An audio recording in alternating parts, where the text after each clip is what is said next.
Salut à tous, on se retrouve aujourd'hui pour parler du Paris Saint-Germain ce mercredi 22 octobre et on commence bien évidemment avec la soirée. Hier soir bien sûr de Champions League où le Paris Saint-Germain se déplaçait du côté de la Bayer Arena, donc le stade du Bayer Leverkusen. Regardez-moi ce résultat, 9 buts dans le match et 7-2 pour le Paris Saint-Germain. 7 buts inscrits à l'extérieur. Ça a été un festival. Donc les buteurs, donc Pacho a marqué un doublé de Désiré Doué, un but de Kvaratskhelia, un but de Nuno Mendes, un but de Vitinha et un but d'Ousmane Dembélé pour son retour. Donc ça a été festival. Donc à noter le rouge de Zarbani. Côté Leverkusen aussi, ils ont pris un carton rouge. Donc voilà, c'est festival. On se souvient les gars, saison dernière, le PSG galérait à marquer, à finir ses occasions. Et ben là, voilà, quand tu mets tes occasions au fond défilé, ça fait des scores comme ça. Tellement que le PSG sans forcer, ça a été un PSG sans forcer hier. Attends, pas 7. Voilà, c'est exceptionnel, c'est le prime du PSG. Il faut les gars savourer cette version du Paris Saint-Germain qui est la plus forte de l'histoire du club et de loin. Donc la une du journal, l'équipe aujourd'hui, nuit magique tout simplement pour cette équipe les gars avec ce résultat 7-2. Voilà, donc voilà.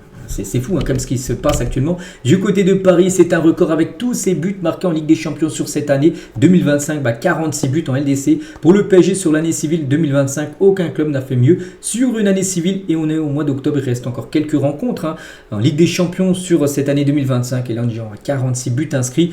Là, il y en a eu 7 marqués. Souvenez-vous, il y a eu 7 buts marqués contre Brest, un match de LDC. Il y en a eu 5 contre l'Inter. Donc tout ça, il faut monter rapidement le total de 46 buts. Je pense, voilà, avec il y a encore, je crois, le Bayern Munich, il y a encore Tottenham. Là, tu peux encore marquer quelques buts, bien sûr. Tu atteindras peut-être la barre des 50 buts, c'est fou. L'ancien record, c'est Manchester United qui avait le record, je crois, avec 39 buts. Le PSG est à 46 buts maintenant avec les 7 inscrits. Hier, c'est fou ce que réalise, bien sûr, Paris. Toujours aussi avec quelque chose de fou. Le PSG a remporté 12 matchs de Ligue des Champions 2025, égalant le total le plus élevé sur une année civile établie par le Real Madrid en 2014 et le Bayern Munich en 2001. Ils avaient bien sûr gagné 12 matchs sur une année civile. Voilà, sur une année. Donc là, le PSG est à 12 victoires aussi.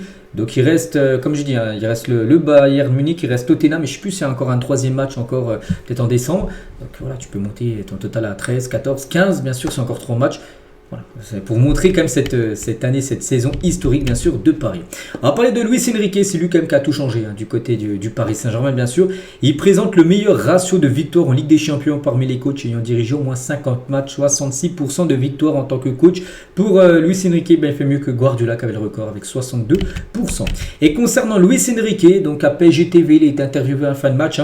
Donc j'ai le sentiment habituel de chercher à voir tout ce qui est positif, mais en même temps avec la préoccupation de quelques complications. Donc c'était un match un petit peu bizarre parce qu'on a encaissé des buts, des pénaltys aussi, un joueur expulsé. Il faut savoir gérer ces moments et je pense que les joueurs ont très bien joué avec ambition. C'est beau de voir nos supporters à l'extérieur, on les sent tout le temps et on cherche à être au même niveau bien sûr qu'eux. C'est un plaisir de voir que cette équipe joue au football. C'est beau de voir Ousmane être de retour sur le terrain. C'est beau aussi de voir ses coéquipiers lui donner une passe D comme Bradley Barcola. Je pense que cette mentalité que l'on a en tant qu'équipe est belle et on peut l'avoir tous les jours à l'entraînement et pour nous c'est un vrai plaisir. Après ça se ressent, ça se voit à l'entraînement, ça se ressent en match bien sûr et on cherche à continuer, on a des objectifs très élevés et en même temps on a de la fierté de voir cette équipe jouer au football. Voilà, la déclaration qu'il a pu faire au micro de PSG TV à la fin du match bien sûr, Luis Enrique. On continue avec l'homme du match, c'est encore lui. Quel joueur les gars, Nuno Mendes qui est de loin le meilleur défenseur gauche du monde actuellement et s'il continue comme ça, il ne faudra pas avoir peur de le dire les gars, dans quelques années il sera peut-être l'un des plus grands défenseurs gauche de l'histoire du football s'il garde bien sûr ce rythme là pendant quelques années, mais il est tout jeune et ce qu'il monte quand même depuis quand même 2-3 ans c'est quand même incroyable. Donc Mendes était l'homme du match, il avait déjà été l'homme du match lors de la rencontre contre le Barça et de nouveau hier, regardez sa hitmap, il était un peu partout les gars, passes tentées 79, des passes réussies 89, donc voilà, un énorme match. Donc c'est une passe D, un but pour Nuno Mendes après son gros match. Donc buteur et passeur D. Passeur D également contre le Barça. Passeur D contre l'Atalanta lors du premier match de LDC, victoire 4-0. Voilà, c'est du très très haut niveau bien sûr Nuno Mendes. Et j'essaie d'être le meilleur sur le terrain, faire ce que je sais faire, aider l'équipe au maximum. Les coéquipiers sont là pour m'aider. Cette année sera encore plus dure, il y a des équipes très fortes. On était bien aujourd'hui, le gardien m'a aidé un peu sur son but. On a gagné les 3 matchs, il faut enchaîner les buts et continuer. Voilà, donc qui continue comme ça, bien sûr, Nuno Mendes, c'est du très très haut niveau.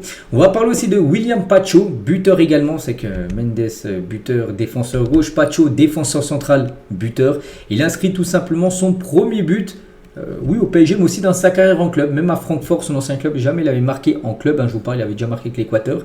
Donc félicitations bien sûr à Pacho. Et je suis très heureux, très content du match. Je suis très heureux d'avoir marqué mon premier but avec le PSG. En vérité, je suis très heureux de la confiance que m'ont accordé mes coéquipiers et les entraîneurs. Et maintenant, il faut continuer à s'améliorer, continuer à grandir, continuer à apporter beaucoup à ce club. C'est bien, nous avons toujours cette mentalité de gagnant qui veut gagner chaque match et profiter de chaque minute dont nous disposons. Avoir la soif de gagner, de vouloir rivaliser, d'en vouloir plus à chaque minute, c'est une identité qui nous caractérise, celle de ne pas nous contenter de ce que nous avons. C'est le message que nous a transmis Luis Enrique et que nous avons tous bien compris, celui de ne pas nous relâcher bien sûr, cette envie de gagner, cette absence de peur d'aller de l'avant. Faire confiance chacun d'entre nous, retrouver Dembélé, Marquinhos et les autres blessés est une très bonne nouvelle. C'est très important d'avoir l'équipe complète. Voilà quelques déclarations qu'il a pu faire en zone mixte. Pacho à la fin bien sûr de son match. On va parler de Daniel Riolo. On sait il y a quelques années rien que ça critiquait le PSG. Donc maintenant il évoque Paris bien sûr. Ça fonctionne bien. Mais bon c'est un peu logique qu'il dise ça. Et Vitinha pour lui c'est le meilleur milieu de terrain du monde. Il a dit. Donc c'est ébourifiant, c'est stupéfiant. Vitinha est un joueur absolument hors norme. Je n'ai pas l'impression d'exagérer quand je dis que c'est le meilleur tout simplement milieu de terrain actuellement au monde et il fera certainement partie des plus grands milieux de terrain de l'histoire du PSG. S'il continue comme ça, on parle peut-être de Thiago Motta, et il y a Verratti, tout ça à l'époque, mais je pense que Vitinha, ce qui monte là depuis 2-3 ans les gars, je pense que c'est même du niveau au-dessus bien sûr de Verratti. Verratti c'est vrai qu'il touchait beaucoup le ballon, mais des fois il en perdait tout ça, il prenait des risques. Lui aussi prend des risques, mais on a l'impression qu'il perd jamais le ballon les gars. Ses passes sont tout le temps réussies, c'est des passes qui cassent les lignes. En plus, il est décisif, il marque des buts, il marque plus, il est plus décisif que Verratti par exemple à l'époque. Quel joueur comme ce Vitinha, regardez sa hitmap les gars, 123 passes tentées, réussi 98%, il a loupé seulement 2 passes sur l'ensemble du match. Voilà, c'est un match exceptionnel les gars de la part de Vitinha. Regardez, en première mi-temps il a tout réussi, 100% de passes précises, voilà, tout ce qui a les caractéristiques, il a tout réussi. Il y a seulement en deuxième mi-temps en tout c'est 128 passes, 126 réussies, ce qui fait 98% de passes réussies pour Vitinha. Énorme performance, un but, une passe D. Rien qu'à la mi-temps il avait déjà ces stats là alors qu'il n'avait toujours pas marqué ni fait passe D. Donc quel joueur bien sûr, ce Vitinha. Une note de 7, il aurait pu avoir 8. Tiens, regardez, c'est les notes aujourd'hui dans le journal L'équipe. Il méritait 8, Vitinha, tellement qu'il était bon. Bon, 8, Désiré Doué a obtenu cette note, comme Mendes, bien sûr.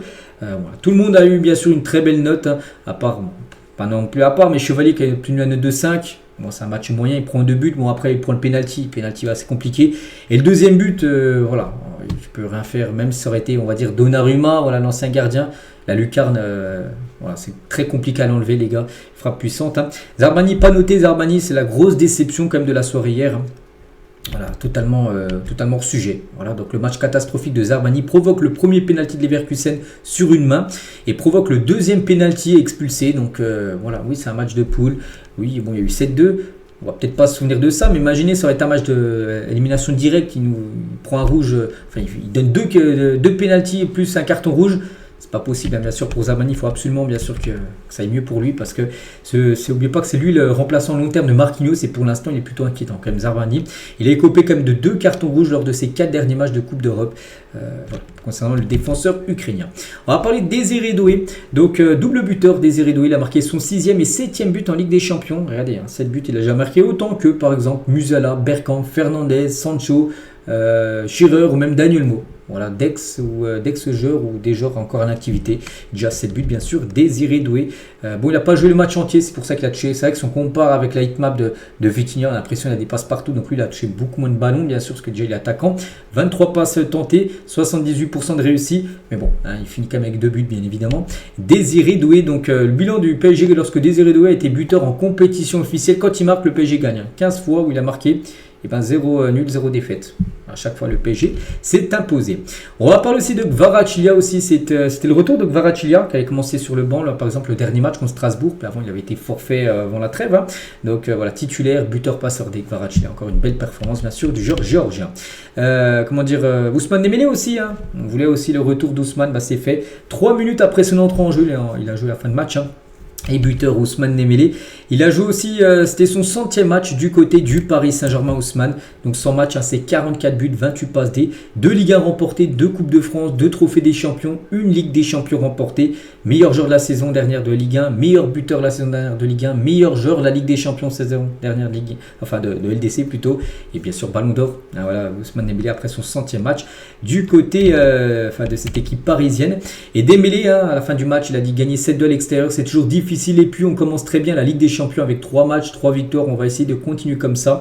Les supporters, je les ai entendus tout le match et voilà, je me sens très bien, petit à petit je vais retrouver mon meilleur niveau et être à 100%, c'est important. La saison a démarré, j'ai une petite blessure et j'espère bien revenir pour être performant bien sûr pour la suite des matchs, hein. Et tant que j'ai faim, je serai au PSG, je suis content de fêter mon 100e match, hein, avec le club, avec un but, j'espère continuer sur cette lancée. Donc voilà en gros ce qu'il a pu dire, hein, tout simplement. Ousmane Dembélé. On revient nous tiens sur Daniel Riolo, tout à l'heure il parlait de Vitinha, mais il dit aussi, hein, aujourd'hui donne-moi un stylo, le back-to-back, regagner de nouveau la Ligue des Champions. Je ne suis pas loin de le signer. Voilà, en gros il dit que Paris vraiment impressionne. Et Paris, oui, a des chances après, voilà. On est seulement au mois d'octobre, on fera le point dans quelques mois.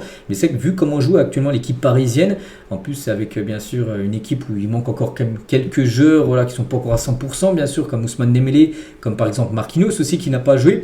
Et ben on se dit vraiment que ça impressionne l'équipe parisienne. C'est vrai qu'on verra aussi ce que ça donnera contre le Bayern dans 2 semaines, hein. Parce qu'on pense que le Bayern Munich c'est quand même un niveau au-dessus du Bayer Leverkusen. Donc voilà pour se juger, hein, sur ce début de saison. Donc voilà ce qu'il y a à dire, hein, sur cette rencontre hier fantastique, hein. Voilà, si tu veux dire de plus, les gars, c'est fantastique ce qui se passe actuellement du côté de Paris. Donc prochain match, donc on est le 22 dans 3 jours les gars, donc dans 3 jours c'est samedi 17h du côté de Brest. Voilà, retour à la Ligue 1. N'oubliez pas que le PSG n'est pas leader, hein. Paris est 2e derrière l'équipe de Marseille, il faudra gagner. Ensuite Lorient, et ensuite il y a Nice, ensuite le Bayern, Lyon, Le Havre, Tottenham. Bon, Tottenham ça sera après la trêve, hein. Là c'est entre Lyon et Le Havre la trêve.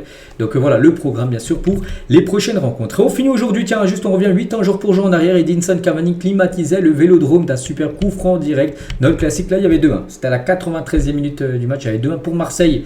Donc Paris allait perdre, mais non les gars, Cavani avait marqué ce sublime coup franc barre en 30 et du coup ça avait fait 2 partout. Du coup Marseille n'avait pas gagné et le PSG avait pris un point du côté du Vélodrome. C'était il y a 8 ans jour pour jour. Donc voilà ce qu'il y avait à dire. J'espère que ça vous a plu. On se retrouve nous demain pour le prochain numéro. On commencera à préparer bien sûr le match contre Brest. Allez, je vous laisse, je vous souhaite une bonne journée et à demain.